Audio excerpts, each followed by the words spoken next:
One trailer out of action. Okay, knock out the other one. Taking evasive action.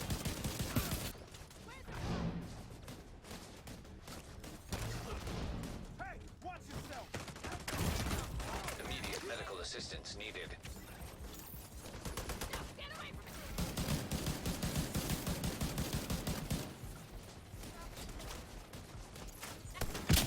Agent down.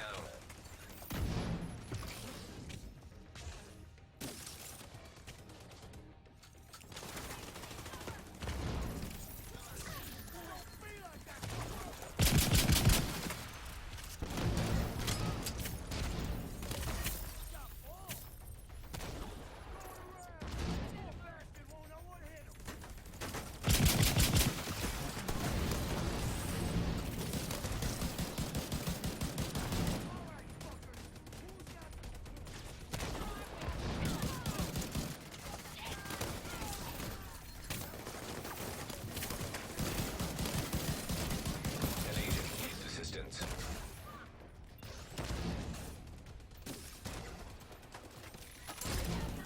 I got you covered!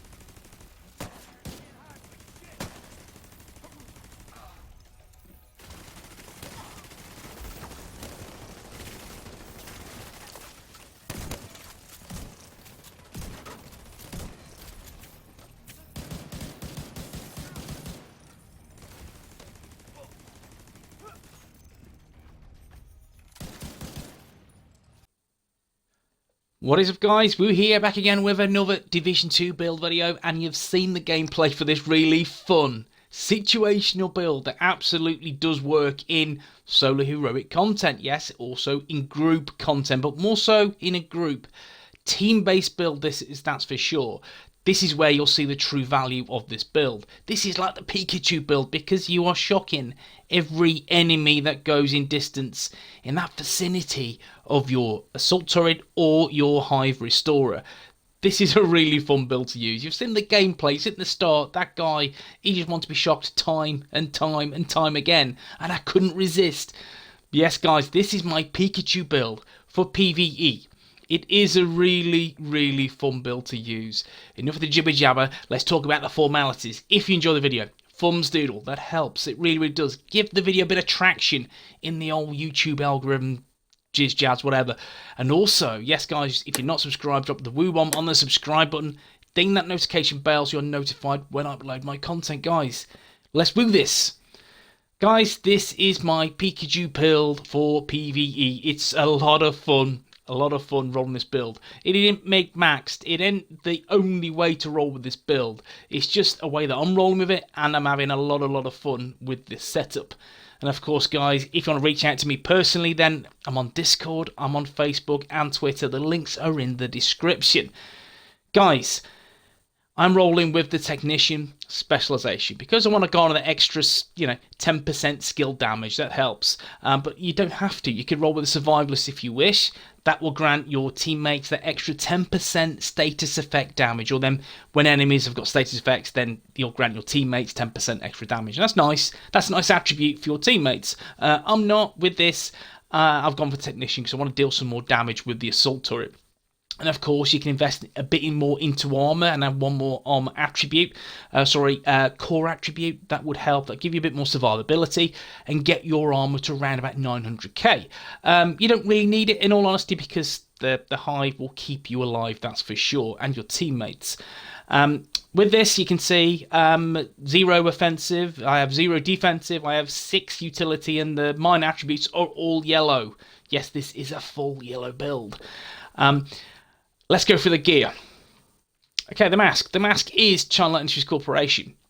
Now, there's no explosive damage other than your lovely Nerf gun. And that is a nice attribute because that gives you that Nerf gun, that a bit of extra kick to just blow enemies to smithereens.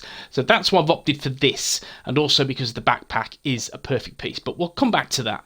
Anyway, you can see with this, I have 15% explosive damage, 10% skill haste, and 10% status effects.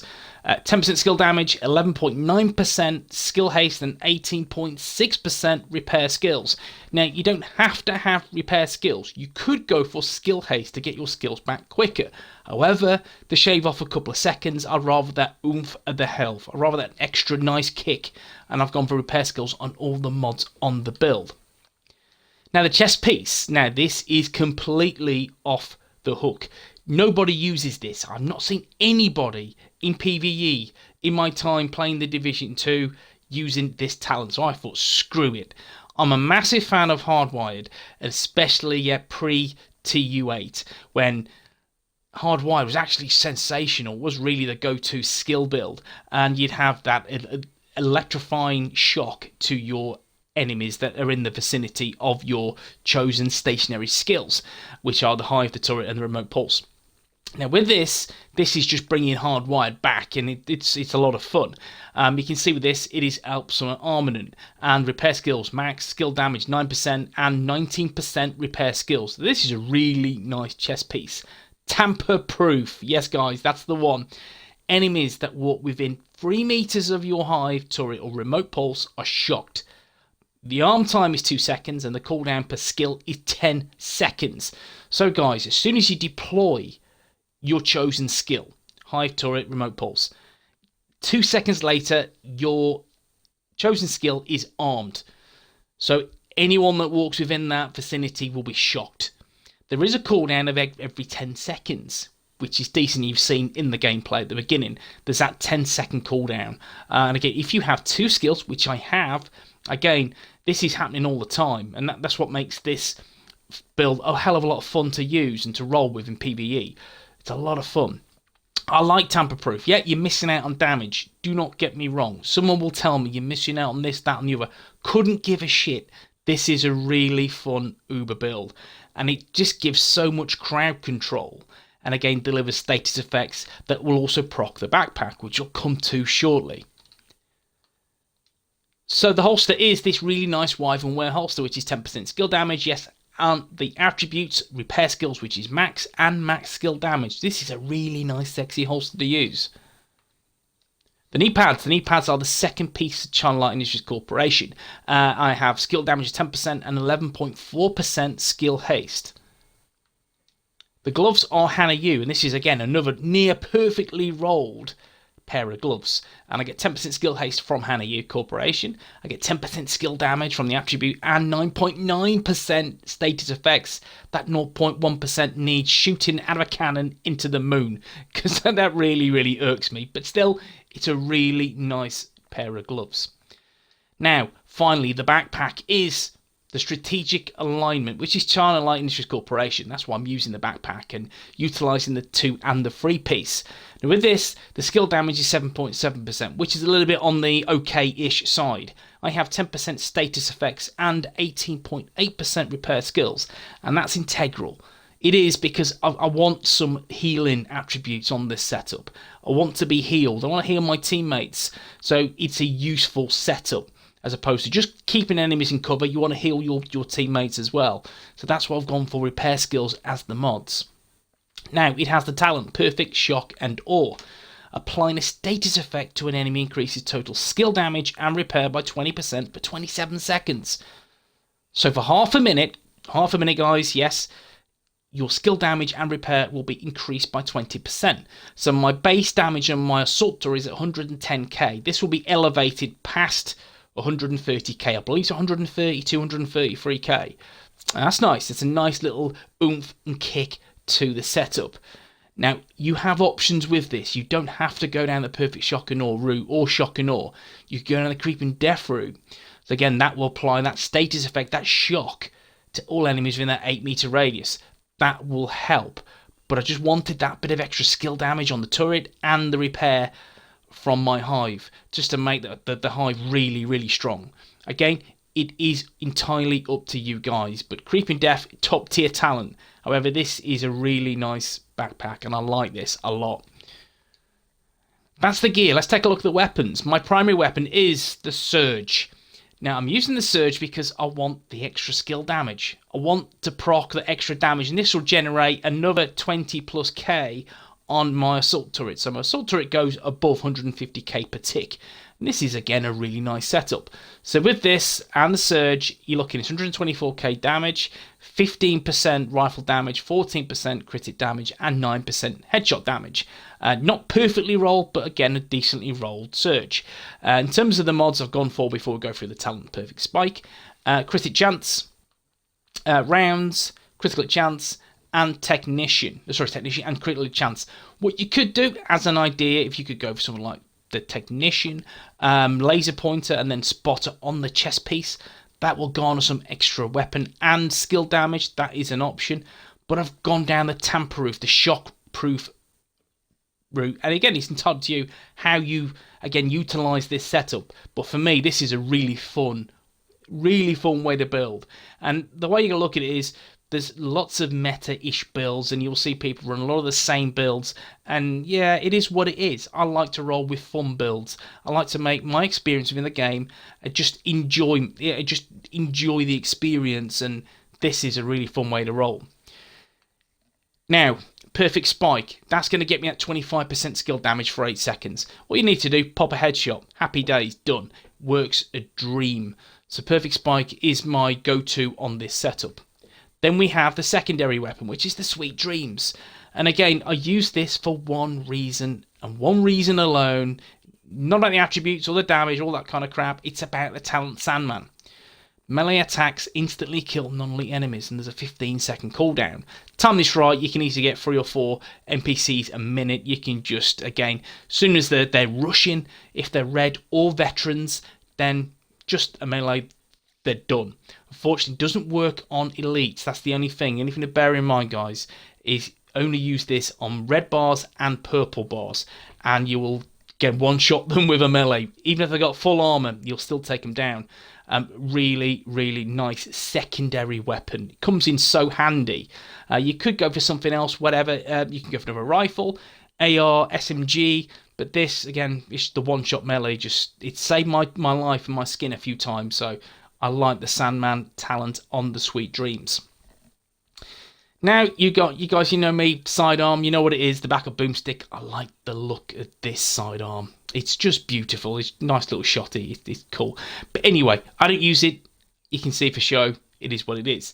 Now let's go through the skills. My secondary skill is the healing skill. What's going to keep me and my teammates alive? Don't get me wrong, this is not a healer build. It isn't. Some will say, I have 400k healing points. Yeah, I know. I get it. It's not a healer build. This is a shock hybrid where you'll get an ample amount of healing that you'll distribute to your teammates and also for you. So it's a nice setup. It is. It's a very versatile utility build. So the refill speed is 2 seconds. 36 charges. Again, the healing, which is the important factor, is 283,352. It's just a nice tick of heals. And again, it keeps your teammates alive. Especially the DPSs who are running the Baker's Dozen, Coyote's Mass build. You know, we all know what it is. Again, that just continually buffs them with health and means they can do more damage over time. So guys, yes, it's key. It is really key. Again, you could take away some status effects and add more repair skills to the build. That's entirely up to you. A bit more survivability, but still, it's fine as is, guys. I've tested it. I've tested it with less and more, and this is a really nice kind of sweet spot to be in. Then we have the assault turret, which is 16.4 second cooldown, 110k base damage, PvP 17905. It's not PvP, guys, this is for PvE. Not many people use the assault turret. They use the sniper turret because, again, it does a hell of a lot of damage. Or if you're running Demolitionist, you run that big, massive, bada boom artillery turret, which deals some cracking damage. What I like with this, it deals that damage over time, that continual tick. A lot of people will say that they slap the turret up and it doesn't have a lot of health. And what I do, I use my hive, and then that will continuously buff the turret. Not in terms of damage or duration, just the health. It just gives it a bit of extra health kick. And also, not to mention, yes, tamper-proof. So when you get these big fat buggers, they're going for your turret, then what happens? They get shocked and they want to go away. They want to run because they don't get shocked again, and it still happens. And it becomes a factor. They try and get away from the turret, and that's what this build centers around. Is that the turret was ideally up for longer. If it's up for longer, guys, it's doing more DPS. So that's why I'm utilizing the tamper-proof talent, and it's paid dividends on this build. Again, you will not be top of the leaderboard on this. If you're expecting to be top, you've got another thing coming. You'll be down, languishing down in 4th. Trust me. But that's not how you should play the game. How you should play the game is 1, fun, and 2, helping others. And this build offers so much crowd control. It's crazy. And also the heals, the continual tick of damage. It's nice. If we take a look at the mods, and then we look at the high restorer, it's 4.7 damage, 6.6 skill haste, and 7.9% health. So not great mods, just decent mods. On the high restorer, it is 4.5% healing, repair charge, which is key, and of course health on the last polycarbonate housing slot. Now guys, that's the gear. You've seen that, you've seen the weapons. Let's take a look at the stats. And again, you're not doing a lot of work with the Surge. It's not going to be generating kill after kill after kill. It's not that. It's all about proccing that headshot. Get that headshot, and what happens? You've got Perfect Spike activated for 8 seconds. And again, just continuously try and pop those headshots, because what's going to happen is just going to buff your turret, and that's going to let your turret do an extra 20-25k damage over time, I mean, per tick. So guys, yeah, it's a nice way to set up. In terms of the weapon stats, we're looking 15% crit chance, 39% crit damage, 69% headshot damage. It's not a lot. It isn't. You are tickling them. You are. But again, it's not what this is about. This is about that control. And again, buffing your turret. Now, in terms of the rest of it, you see 8.8% weapons damage, 30% rifle damage. Again, it's irrelevant, really. It is, because it's all about what you're doing with the skills. And then let's take a look at the skill haste. Skill haste is 43.3%. This could be better. Of course it could. Get it better, then you get a slightly better refill speed on your high restorer, and also get the turret back in under 15 seconds would also be a good thing. But I've gone for that nice combination of skill haste is average at best, and then you've got skill damage and status effects. Again, that's going to cause the NPCs to be shocked for longer. If they're shocked for longer, what that means is your DPSs can take them down more quickly, and then makes you kind of MVP in your 4. Guys, this is the build. It's a fun build. It is not a meta build. Do not get me wrong, but it's a lot of fun, and that's how you should roll with in the Division 2, because it keeps the longevity within the game. So guys, let me know what you think of the build in the comment section below. Of course, enjoy the video, thumbs doodle, and then woo bomb, subscribe button, ding the bell, and all that jazz. But guys, I will see you in the next one. Peace.